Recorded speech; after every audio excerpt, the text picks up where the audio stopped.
அசிங்கப்படுத்தணும்னு DMK காரங்க கேட்ட கேள்விக்கு தரமான பதிலடியை கொடுத்து சட்டசபையை ஆச்சரியப்படுத்திய 3 தருணங்கள் தான் இந்த வீடியோவில் நம்ம பார்க்க போகிறோம். எம்எல்ஏ ஷரத் அவர்கள் ஐபிஎல் மேட்ச்சில் பண்ண அந்த பவுடர் சம்பவத்தை சொல்லி அவரை அசிங்கப்படுத்தணுன்றதுக்காக கேள்வி கேட்டார். கடைசியில் பதிலடி எந்த மாதிரி இருந்துச்சுன்னு நீங்களே பாருங்க. நீங்க எடுத்தீங்களே அந்த கார்ல தண்ணீங்களே அது என்னன்னு சொல்லுங்க.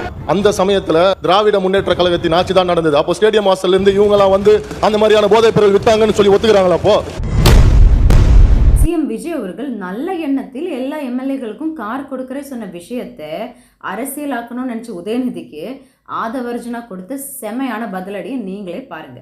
இப்ப மாண்புமிகு எதிர்க்கட்சி தலைவர்கிட்ட 2-3 வீடு இருக்கு, ஆனா அரசு பங்களால இருக்கிறாருல்ல. தக் லைஃப் கொடுக்கலாம் நினைச்ச உதயநிதி திருப்பி நிர்மல்குமார் கிட்ட இருந்து பதில் வராதுன்னு நினைச்சாரு. ஆனா என்ன நடந்துச்சுன்னு நீங்களே பாருங்க. மாண்புமிகு சங்கி அமைச்சர், மன்னிக்கணும், மாண்புமிகு எரிசக்தி துறை அமைச்சர் பாத்ரூம்ல 3 மணி நேரம் உட்கார்ந்து இந்த எதிர்க்கட்சி தலைவர் சொல்றதுக்கு 5 நிமிஷம் ஆகாது. கௌரவம் கௌரவம்னு என் கௌரவத்தையே ஆரம்பிச்சிட்டீங்களா?